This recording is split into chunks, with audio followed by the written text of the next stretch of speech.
Assalamu alaikum wa rahmatullahi wa barakatuhu, my dear children. How are you? Alhamdulillah, good to be back. And I am sure that you are desperately waiting for the next part of the story of Nuh alayhi salam. Yes. Okay, first we have to say our dua and ask for Allah's help so that it is going to be easy for me to tell you things and it is going to be easy for you to understand. رب اشرح لي صدري ويسر لي أمري واحلل عقدة من لساني يفقه قولي ربنا زدنا علما آمين. Okay, my dear children, we have learned up till now that Nuh alayhi salam was telling them the good things and he was not asking any favor in return. He was just telling them that be nice, be humble, be obedient to Allah subhanahu wa ta'ala. Allah subhanahu wa ta'ala is going to help you and bless you more and more.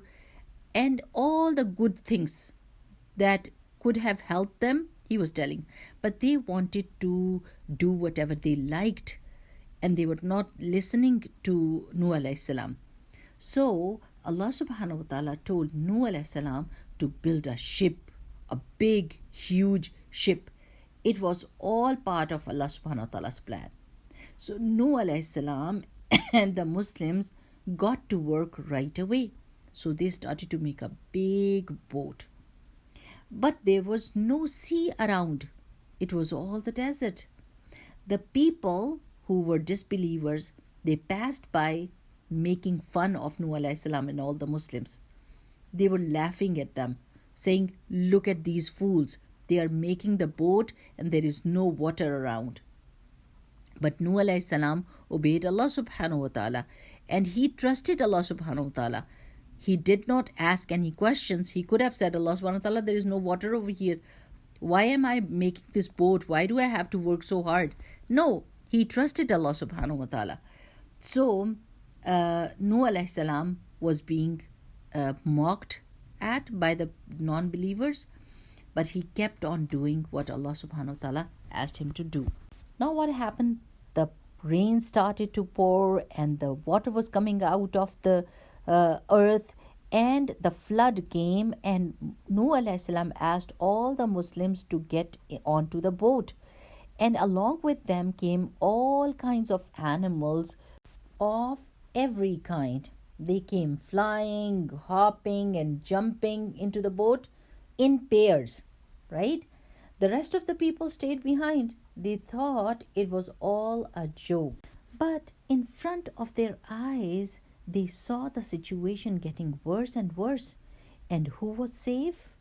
All those people who got onto the boat, the believers. Suddenly, Nuh alayhi salam saw his son who was arrogant and he liked those disbelievers and called him. And he said, Ya bunayyir kam ma'ana wa la takum ma'al kafirin. Oh my son, get onto the boat and don't be one of the disbelievers.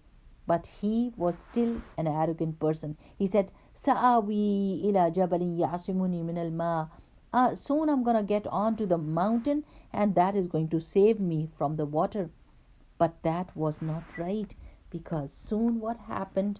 The water even covered the mountains and all the disbelievers were being swept away with the water and they all drowned and were never seen again. Then the rain stopped and the earth swallowed all its water. All those people who mocked and made fun of the Prophet and disbelieved and disobeyed Allah subhanahu wa ta'ala died.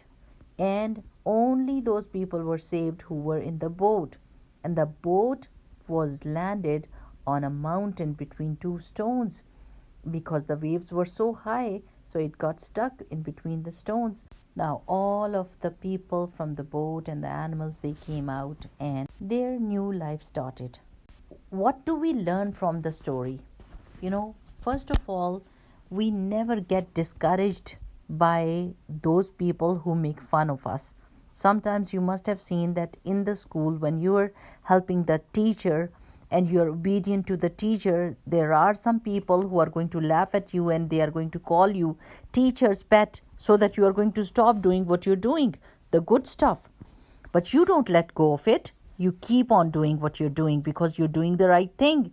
And then when you are very obedient and when you love your parents, there are some people who are going to make fun of you, saying, you are your mom's baby, you're not a grown up person. Then what do? You don't stop your obedience. You don't stop loving your parents. You still love them and respect them and don't listen to the other people, right? Then the next lesson is, have a look at the son of Prophet Nuh alayhi salam. Prophet Nuh alayhi salam was a pious person, and he was a prophet. But his own son disobeyed and disbelieved, so his dad could not save him because of his own good deeds. That he couldn't say to Allah subhanahu wa ta'ala that I am a good person, so save my son even though he is a bad person. No. So every single person has to do his own good deeds to save himself, right? So if your parents are good and pious, don't make mistakes and think that your parents are going to help you get into Jannah. It is going to be your own good deeds, okay? The third lesson that we learned is that company makes such a big difference. Your friends, you need to look around and think who are your friends, because friends can make you see the things the way they are seeing. If they are doing bad stuff, if you stay with those people, then you will see the bad things as good things, and you will start doing that without knowing and without realizing. So you need to be very, very careful about your company. And the last thing is that we need to stay obedient to Allah subhanahu wa ta'ala, because He loves us and He knows what is good for us, and we cannot stand in front of Allah subhanahu wa ta'ala and disobey Him. Na'udhu billah, we are never ever going to do that, because as long as we are obedient to Allah subhanahu wa ta'ala, we are going to be saved, inshallah bi'idhnillah. Barakallahu feekum. See you next time. Assalamu alaikum wa rahmatullahi wa barakatuhu. Subhanakallahumma wa bihamdika. Nashhadu an la ilaha illa anta nastaghfiruka wa